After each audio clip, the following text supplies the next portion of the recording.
I found the path, amid a thick, dark forest in which you have both been lost.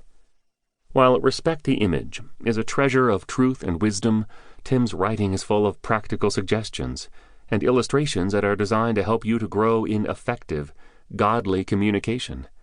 Apply the lessons he has provided, and the folks you are close to will notice. Tim is a pastor, and that shines through these chapters.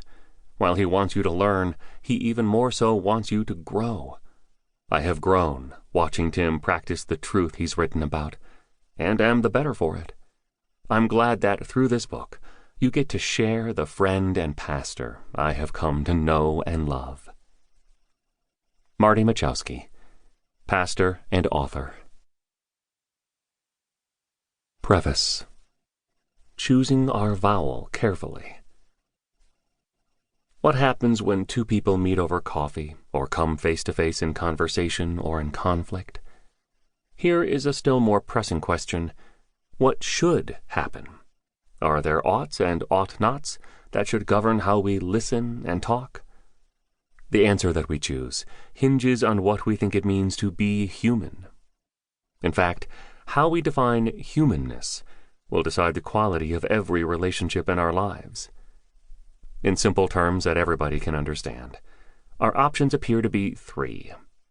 Humans may be chimps, no more than accidental evolutionary cousins to tree-swinging primates. If so, we can and will relate to others as we'd relate to the orangutan in a safari, or the back-alley rodent that is scouring through refuse for dinner. Humans may be chumps, no more than thick-headed, messed up, seriously damaged moral and relational misfits. If so, we can and will relate to others as we relate to things that are broken beyond repair, by throwing them all away until we find one that works to our liking for a while. Finally, humans may be champs, created beings who are made to bear God's image, transcend moral mediocrity, rule the earth, and inhabit eternity. If so, we can and must relate to others as we would relate to cosmic royalty, with nothing but respect. Although only a single letter separates each of these options, they represent vastly different views of life and of what it means to be us. Everything good in human relationships depends on whether we choose the right vowel.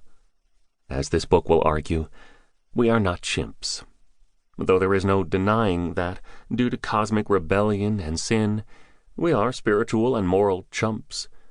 But at the same time, we are much more than chumps.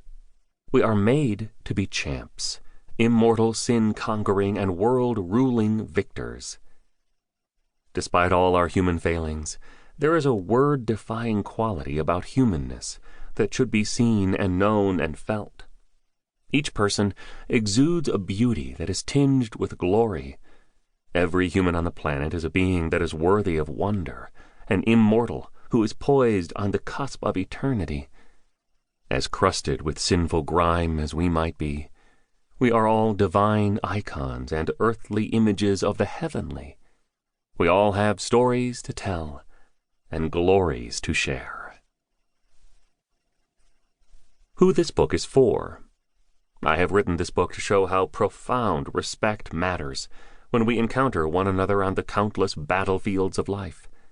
It is the fruit of 37 years of pastoring that have included around 15,000 hours of counseling and thousands more hours of studying the scriptures, reading about relationships, dialoguing across cultural and racial lines, and simply being with people.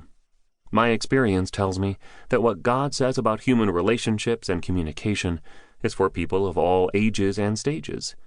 More specifically, it's for anyone who isn't a hermit, spouses who want to bond and become one, parents who want to navigate the minefield of their teens' adolescence without losing life or limb in the process, siblings who have turned their home into a Civil War Gettysburg, pastors who want to lead humbly, as well as congregations who want to follow in kind, pastoral teams who want to serve together with effectiveness and trust, bosses and workers who don't want the workplace to be a war zone, the white, the black,